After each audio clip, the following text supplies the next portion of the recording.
Alex Muhangi yalabiseeko mu kooti nga Big Size Bebe Cool yamututteyo era ng'ensonga emutwazizaayo kukozesa nnyimba ze nga za uploadinga ku YouTube nga tamuwadde ku majja. Alex Muhangi oyo emabegako awo yagenda n'afuna obutakkanya ne Big Size Bebe Cool. Balina show, Alex oyo alina show gyategeka eri weekly, kakati n'ateeka Bebe Cool oyo nga ye muyimbi naye okusinziira ku baaliyo show teyakola bulungi. Kakati Bebe Cool ajja atuula mu mmotoka ye alinda time ey'okuperforminga weetuukira agenda ayimbe. Kakati time y'okuperforminga etuuka kigambibwa mbu sente zinzoba zaali tezinnawera. Kakati Alex atuma omwana amugambe nti genda ogambe Bebe Cool ajja akole ki ayimbe naye mugambe n'omugamba nti sente zikola ki teziwera. Ndowooza Bebe Cool awulira nga atateereddwamu kitiibwa kimala. Asimbula emmotoka ye akola ki agenda kubanga ndowooza agamba bannange omusajja talina ssente naye n'okuntuukirira nga talina ssente nakyo kimulemye n'atambula n'agenda. Sente ze yali amuwadde n'azimuddiza. Wabula Alex obusungu obwono obw'okujja ku show ye n'atayimba ng'ate yaliwo agenda ku social media eyo gy'ayogerera ebigambo okuli ne music okulaga nti ne music wono talina kyamukola kyamwetaagako. Ono agamba nti kale engeri giwagambye ABCD kati ne music wange wembadde nzijanga ne performing ku YouTube channel yo mujjeeyo. Ndowooza Alex n'alowooza omusajja akola kyasaaga. Kati mweno interview yemabegako Bebe Cool abannyonnyola ensonga lwaki ayagala Alex Muhangi ajje music we yenna ku YouTube channel ye nga tetunatuuka wano okugenda mu kooti. Yali credit yemu nga nnyonnyola lwaki ayagala Alex abe nga ajjayo music we. Sokombe video awo gye bitandikira. I want my music down from his platform because statement Giacola is clear. So now that people don't like Bebe Cool, so Chitegeza then music one and Aita Mugasa, so I'm pulling it down. Okay. It is extremely disrespectful. My boy na bana. But we've been to Omana Bianzo Kula and Ajana Buzanga dad. Why has somebody said something like that? Real? Or is this real? Omalaga sama voto na ye my friend. Someone is ebintu ebimu biri very effective ku bulamu bw'abantu. Ate ebintu ebimu bisobola okuleetera obuzibu point of no return. Kubakati when you go make such a statement, you're not only attacking a man's business, you're attacking their personality, you're attacking their family, you're really, it's cutting your social media, is making people believe everything is so bad about you.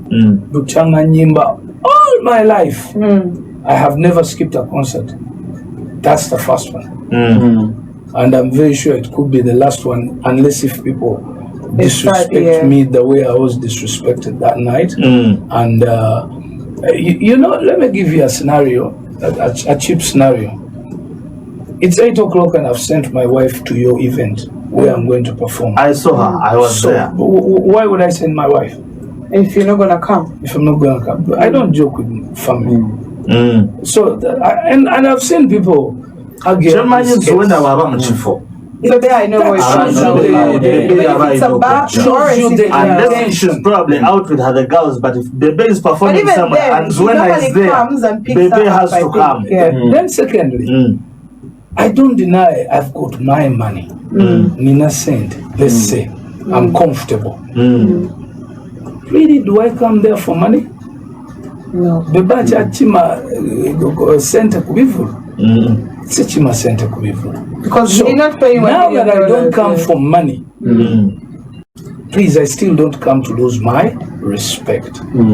If he apologized, you see, I said Namusonyiwa even before he apologized, because if apology was part of him, that would have been the next thing the next morning. Abanenyanyo Joseph Oyo, Kamili, Ndela Nyobaganti, be very careful. So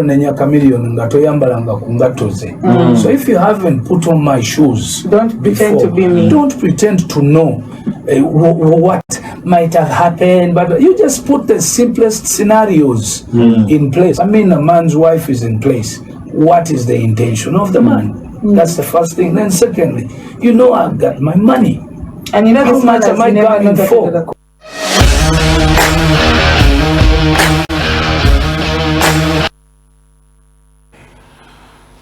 Ensonga okitegedde mu sheeyo Bebe Cool gy'atayimba Mamizu yali mu audience nga amulinze. Mamizu n'atalaba ku lulenzi lwe. Bebe Cool agamba ne ssente ozimanyi nzirina. Kitegeeza nti wemba nakkiriza okujja okuyimba mba nakoze eki.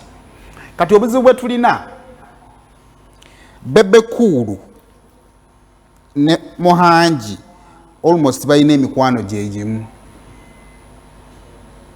Ojasanganga naddala emikwano egya entertainment ojasanganga they almost share the same friends. Kakati mikwano gyabwe gyonna gyasobeddwa dde ekyokukola ekituufu tebakimanyi. Bw'ogenda ku kooti omusajja ajja kulengerera agamba nti kakati kitegeeza gwe oli munyiivu toyagala ogamba omusajja ye mutuufu. Bw'otagenda ku kooti mwasayidinze ne Bebe Cool kati nze temukola ki mwanvuddemu. Kakati twagenda tugezezaako okukompayiringa mikwano gy'abana abasajja ensonga bo bagirabawa. What would be the best way of okugatta bana abameka ababiri kubanga omusango no gye gugenda gulina mu kooti noza ya busuubuzi gye gugenda gulimu okulirira naye nga bano betwogerako ba mikwano. Nze nali ndabyeko Bebe Cool oyo Muhangi platform ye loza kuva makati g'omwaga 2024 nkomere situnga ekyakola ndoza 2024 komere stopping okola ndoza 2024 ng'atandika naye tubale 2023 n'okukira platform ye webereddewo ekitone nnyo ebadde hosting abayimbi babiri buli lunaku buli week lwe yalinga akola kuhuma ng'ekitone nnyo abayimbi abawa wakati w'akakadde akamu n'ekitundu n'okwambuka. Kisobola okubanga mu Uganda mulimba promoters ab'enjawulo ne promoter mu mwezi asobola okutegeka ekivulo mulundi gumu. Kakitegeeza nti Muhangi mu bapromoter badde bawa abayimbi ssente ali omu ku abo.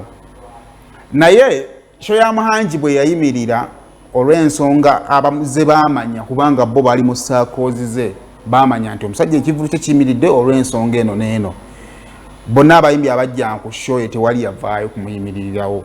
Naye ate twalaba ku Bebe Cool najja ku stage yennyini ng'ayogera n'abasajja nga bannange ono waffe waba waliwo ekizibu twanditudde nga ffe tulaba engeri etusoboka nga tukikola nga tukisootinga ne tukisolovinga. Kitegeeza nti Bebe Cool badde musajja waani wa Alex.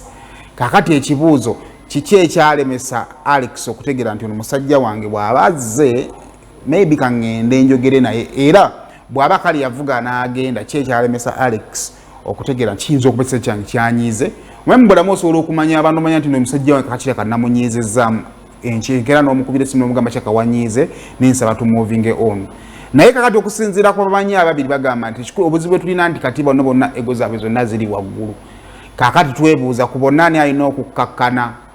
Bwale twantuuse na mu kkooti singa Alex yakkakkanira wali awaatandikira n'amanya nti okay bw'abanga omusajja yavuga amafuta ge najja ne mukyala we n'okuyingira n'ayingira kitegeeza nti ono yali amugambe yingira ngenda kujja performing.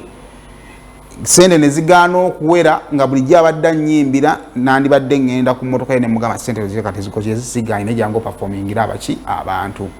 Kale bwe yantegedde nti ekiraka nakibuusizza amaaso olunaku wandizzeeko maybe ati yandimunoonyezza ne bakola ki ne boogera. Naye Bebe Cool ye bwe yavaawo yasirika ate Alex ye n'agenda ku TikTok n'akola live. Era live eyo yevaako obuzibu obwona okujja ku live n'ayogera ebigambo byakoze eki bye yayogera. Kakati sinjagala soke tufune emikwano gy'abana ababiri ba artist nga batubuulira obuzibu buli luddawa era maybe ekiba twakubikivaamu kiyinza kivaamu tutya. Of course tulowooza nti bino by'abantu n'abantu Muhangi ne Bebe Cool mukwano nnyo omukwano gwaliwo bavudde wala.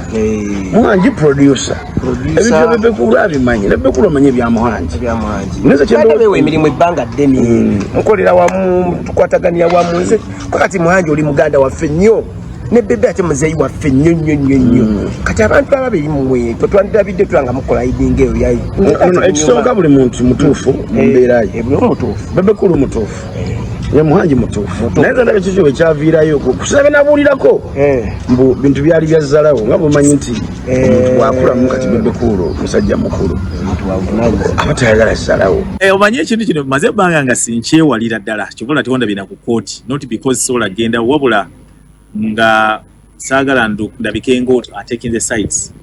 One, Bebe Cool is a senior man, very senior man. Muhangi is also a senior man as a businessman and also a comedian. Kati wabeerawo obutategeeragana oba bya ssente ndowooza egos ziri waggulu. Bebe Cool is a very big-headed man, very big-headed man. Ate ne Muhangi naye ali egostico, alina okukakasa. Kati ebintu bino biri bigatta bigenda tuleetera omutawaana omunene era teweewuunya okuba nti ne mu kkooti tebabagaye 2 weeks okuba nti bateesa kyekigenda kuba kyangu Bebe Cool kuteesa na mwami Muhangi. Yes, Muhangi actually ayinza okuba aliwere naye Bebe Cool alina obusungu bungi ate ayagala kulaga okukakasa nti nze bw'oba okinkoze saagala oddemu okikole muntu mulala. Kirambo Bebe atuuka okukola bw'atuuka ku loza apaakinga ebweru awo abeera okumpi essaawa nnamba nga banoonya ssente ez'okumuwa ssente ze kati aba alinda ssente kati waliwo omukookolo ku management ya Bebe n'agenda akube Muhangi akaama nti omukulu abadde akuyita mulimu ebyekisajja kikulu ko naffe kennyini wetubeera ebweru nga ssente zaffe tezinnawera bw'ojja gwe nga promota n'ongamba munnange nsigadde nsamadira ati mugira mukola ng'ekintu kijja mukamwako nja kukuweereza akasente ko Muhangi yakubira ba artist tatuma manager tatumaani weebale nnyo mpozi naye ffe ebiseera ebisize twabeera mula bwankubira mba mugamba nedda sijja sobola naye mukulu munnange bwankubira nzimukiramu omanya nti Muhangi yampise kati Muhangi n'alemerayo munda olumu Muhangi aka naye yalina byakola ne Bebe naye ng'alaba nti ate omusajja amujozi ng'alaba ng'ezzalawo nga lyuzzalawo nagamba alimbuya mbu yagamba alindeko tunoonya ssente ze okitegeera ko Muhangi nawe omirimu ogikola okola embaga gwotuka ng'oli MC ku mbaga baswakwa basaako n'okola si ebyabayimbi obimanyi naye kati nze tuba tusaba mu bibiri bya Bwaluganda ndowooza ne kooti ekoze bulungi okubawamu time balina time besotingi mwekibiri nze kyemanyi nti Bebe Cool muzadde tetugamba nti naazaala Muhangi nakimanyi Muhangi alina famire kubanga kyempuliddeko nti singa kiba kigaana singa Bebe Cool asinga Muhangi aba alina omuyire miliyoni ezitaka wansi wa 5. Performance ya Bebe Cool ya miliyoni nga 10 ng'oli mu Kampala kati woona amutwalanga ewaffe fotofoto oba kuyima ate bikyukamu kati sirowooza nti omuntu oga nti amuwadde ssente za wiiki ng'amuwadde obugagga. Bebe Cool is a rich man, that's a fact. He's running a transportation ali mukola nguudo ali mu bintu bingi era omulaba abadde I think yakabobe UK eyo yabadde agenze kutwala abaana bya mupiira ne album y'empya eyo so nsuubira ekyobugagga ye mugagga ate naye ate omuntu okuba nti alina ekintu tetumunyigiriza olwokuba alinamu ssente ate ffe tuteebweki so naye nga bottom line kalo Mr. Muhangi alina okukwatagana ne Bebe Cool through someone else omunene oba gwayinza okukkiririza mu nkodde abantu nga babiri bensuubira Dr. Jose Chameleon Bebe Cool asobola omuwuliriza and probably General MK ya omusango guli kuno kubanga waliwo etteeka erya lye bayita Copyright Protection and Neighboring Act ng'etteeka eryo liprotectinga copyright omuntu yenna obuyiiya omuntu yenna oba olina ekintu ekyoyiiza noregisteringa copyright waiteeka eryo likola ki likuprotectinga against fraud oba okukozesa kyoba oyiiza nga towadde lukusa. Now gwe musango Alex gwawere nemba nago kati olw'okuba Bebe Cool yayiye ennyimba ze n'aziyimba ate Alex n'asaasanya ku mukutu gwo gwa YouTube. Naye ng'ate ekiranya kyenjagala ntangaze nti ennyimba zino Alex abadde alikodinga Bebe Cool bw'abadde ng'ajja ku comedy show, Comedy Store Nights. Na Bebe Cool bw'ajja n'aperforminga Alex n'amulikodinga ennyimba ezo likodi gy'abakoze gy'ateeka ku YouTube okupromotinga show ye eya comedy show. So nzo okutali musango kwa Bebe Cool agenda okujja okuperforminga ku comedy night abasasuddwa. Musango ki wano Muhangi gw'alina?